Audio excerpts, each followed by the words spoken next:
Hello student, how are you? I hope you will be fine and I am also fine. And अभी तक हमने आपको present indefinite tense पढ़ाया, उसके बाद प्रेजेंट कॉन्टिन्यूअस, और पिछले पार्ट में हमने प्रेजेंट कॉन्टिन्यूअस का निगेटिव पार्ट बताया आपको। उसके पहले के पार्ट में अफर्मेटिव बताया, मतलब अफर्मेटिव और निगेटिव पार्ट आपको हमने बता दिया।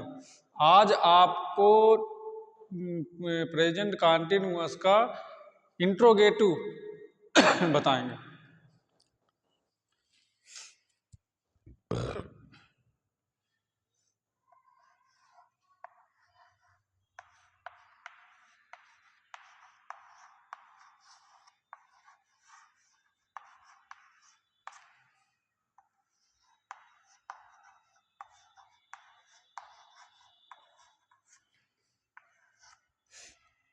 प्रेजेंट कॉन्टिन्यूअस का इंटेरोगेटिव सेंटेंस मतलब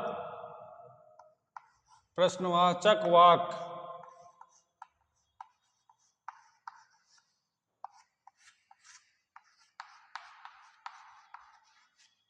प्रश्नवाचक वाक्य, जैसा कि प्रेजेंट इंडेफिनिट में हमने आपको बताया था कि प्रश्नवाचक वाक्य दो प्रकार के होते हैं। ये दो प्रकार के होते हैं। नंबर एक, जहां प्रश्नवाचक शब्द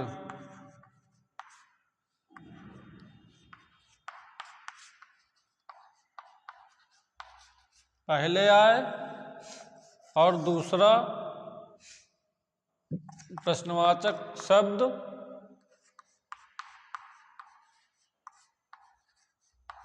बीच में आए। जैसे क्या वह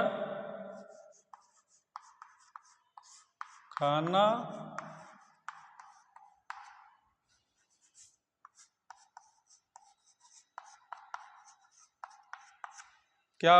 खा रहा है।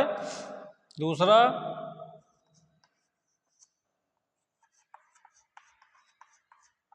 खाना क्यों खा रहा है। क्या वह खाना खा रहा है, यहाँ ये प्रश्नवाचक पहले आया और यहाँ पर प्रश्नवाचक बीच में आया। तो ये अलग प्रकार से होगा, ये अलग प्रकार से होगा। ये आपको मैंने पहले बता दिया। अब आज इसमें देख लीजिए।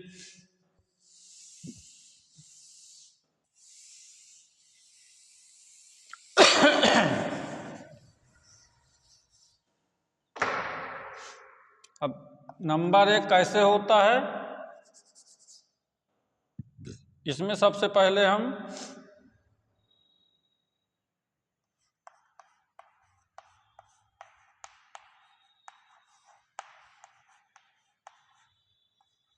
हेल्पिंग वर्ब लगाते हैं।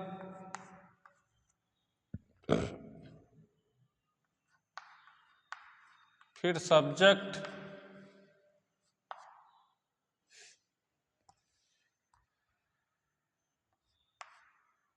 हेल्पिंग वर्ब, सब्जेक्ट, उसके बाद वर्ब में आईएनजी, उसके बाद ऑब्जेक्ट, उसके बाद और कुछ। पहले हेल्पिंग वर्ब, सब्जेक्ट, वर्ब में आईएनजी और ऑब्जेक्ट, उसके बाद अन्य। अब ये हो गया। अब इसका एग्जाम्पल क्या होता है, ये प्रश्नवाचक नंबर एक है, जहां पर प्रश्नवाचक शब्द पहले आता है। जैसे क्या वह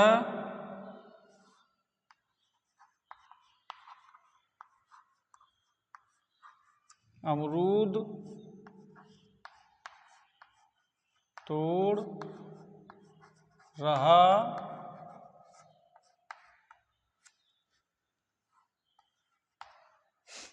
क्या वह अमरूद तोड़ रहा है।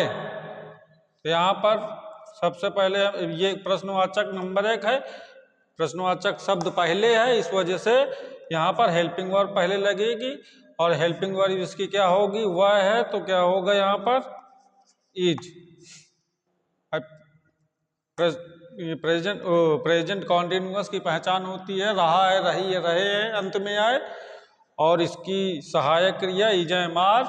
ही सी इट के साथ इज, आई के साथ एम, और यू वी दे, और प्लूरल के साथ आर का प्रयोग करते हैं। ये हमने पिछले पार्ट में आपको बता दिया है।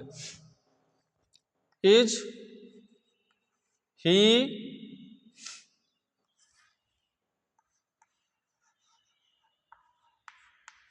क्लर्क, इसमें आईएनजी का प्रयोग, he is, he plucking, the object क्या है,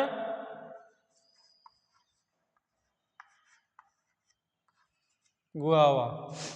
तो ये हो गया, ये नंबर 1 प्रश्नवाचक है।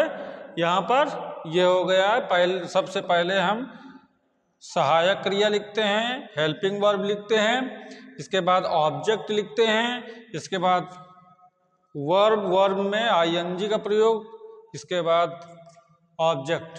ऑब्जेक्ट क्या है, कार्य किस पर हो रहा है, गुआवा, तोड़ा क्या जा रहा है, गुआवा, इसलिए हम ऑब्जेक्ट को लास्ट में लिखते हैं।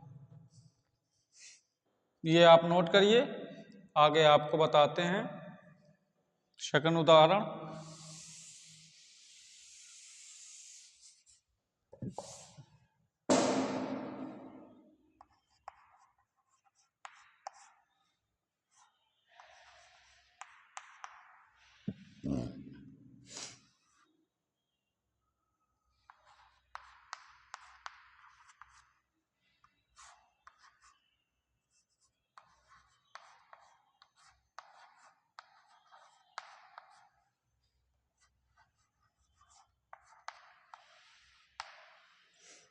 क्या मैं गांव जा रहा हूं, तो यहां पर क्या है, इसलिए हम हेल्पिंग वर्ब लगाएंगे। हेल्पिंग वर्ब इसकी क्या होगी, आई के साथ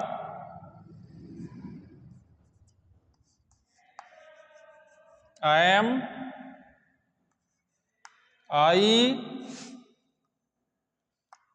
हेल्पिंग वर्ब हो गई, सब्जेक्ट हो गया, वर्ब क्या है, गो, इसके बाद इसमें ING, I am, I going, object क्या है, गांव,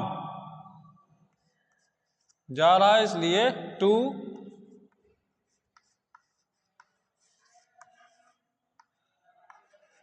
village, I am, I going to village.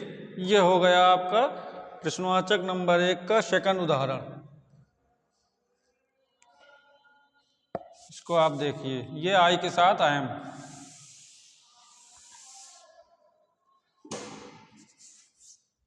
Number 3, क्या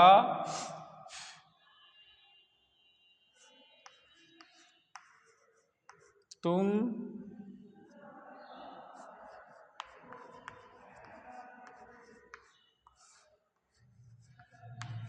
स्कूल में खेल रहे हो,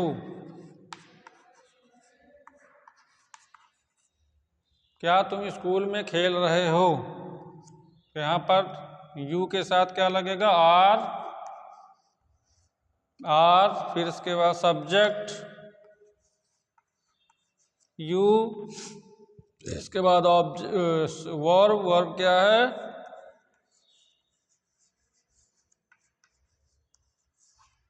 प्ले, प्ले में ING, playing, at, playing at school, you के साथ आर, तो are you playing at school. ये आपका इस फार्मूला के अनुसार आपका ये एग्जाम्पल हो गया।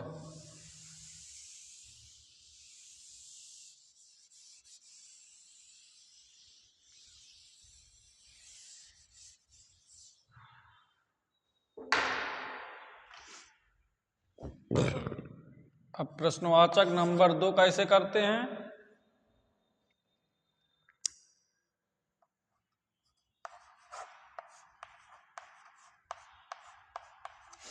प्रश्नवाचक शब्द की अंग्रेजी लिखेंगे।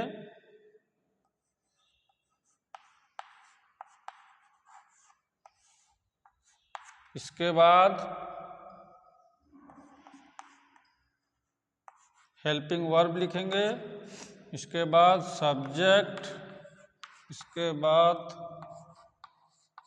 वर्ब, इसके बाद वर्ब में आईएनजी, इसके बाद ऑब्जेक्ट और उसके बाद फिर अन्य। अब इसका एग्जाम्पल नंबर 1,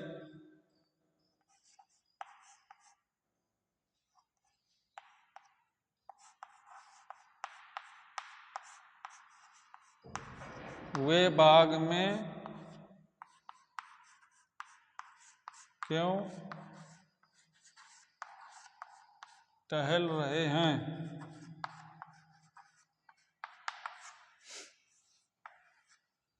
वे बाग में क्यों टहल रहे हैं? अब ये प्रश्नवाचक शब्द आया बीच में। जब बीच में आएगा तो उसमें हम क्या करेंगे? प्रश्नवाचक शब्द की पहले अंग्रेजी लिखेंगे। क्यों, व्हाई, ये हो गया। इसके बाद हेल्पिंग वर्ब इसमें क्या लगेगी? वे है, इसलिए हम क्या लगाएंगे? Are, why are. फिर सब्जेक्ट क्या है? They, why are they. Subject के बाद ऑब्जेक्ट, सॉरी, वर्ब क्या है? टहल रहे हैं। इसमें आईएनजी लगेगा।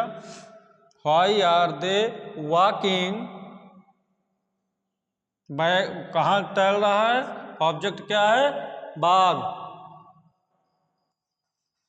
इन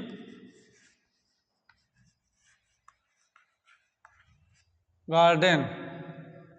तो why are they walking in garden, ये सब बता ही दिया।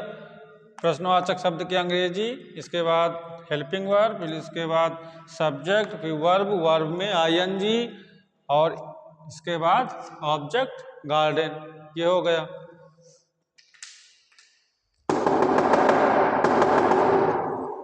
ये आपका दूसरा उदाहरण प्रश्नवाचक नंबर 2 का ये उदाहरण हो गया आपका एग्जाम्पल। इसको आप लोग ध्यान से देखिए, ध्यान से पढ़िए, तभी आपके समझ में आएगा। दूसरा उदाहरण देख लेते हैं।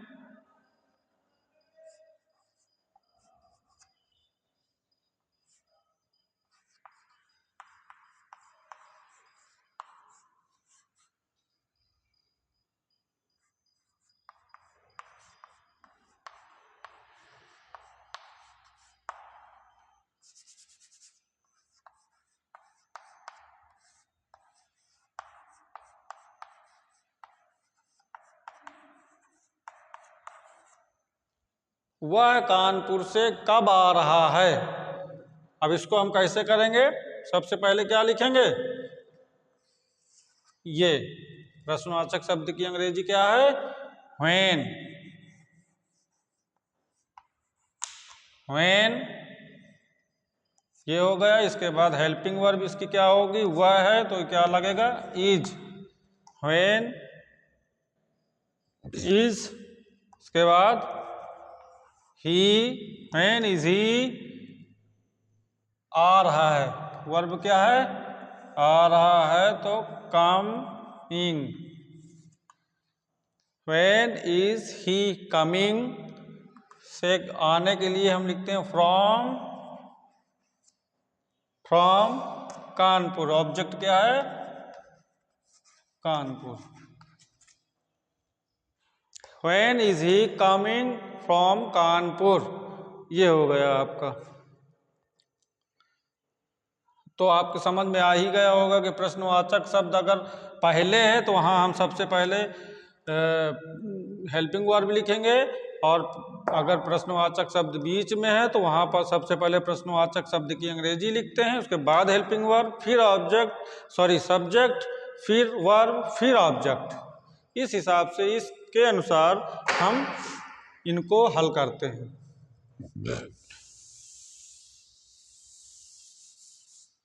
अब इसी में एक निगेटिव भी समझ लीजिए, उसके बाद समाप्त करते हैं।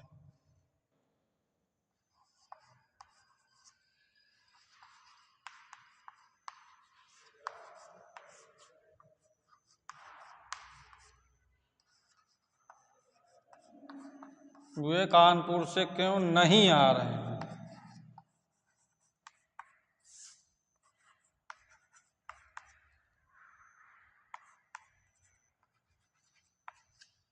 वह कानपुर से क्यों नहीं आ रहा है, तो नहीं आ रहा है तो हमने बताया कि सब्जेक्ट के बाद नॉट लिख देते हैं। सारा पूरा फार्मूला वही रहेगा, और ऑब्जेक्ट नहीं, सब्जेक्ट। सब्जेक्ट के बाद हम नॉट लिख देते हैं और ज्यों का त्यों बना देते हैं। क्या है? क्यों, why he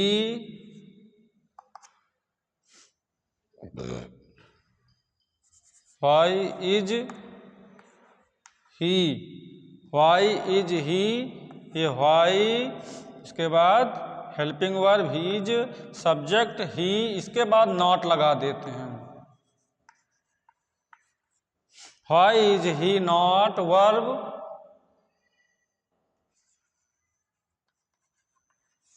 coming from Kanpur, ये है why is he not coming from Kanpur. ये आपका नकारात्मक बन गया, निगेटिव बन गया। इसी तरीके उसमें भी निगेटिव, सब्जेक्ट के बाद नॉट लगा देते हैं, आपका प्रश्नवाचक नकारात्मक वाक्य बन जाता है, निगेटिव इंट्रोगेटिव आपका बन जाता है।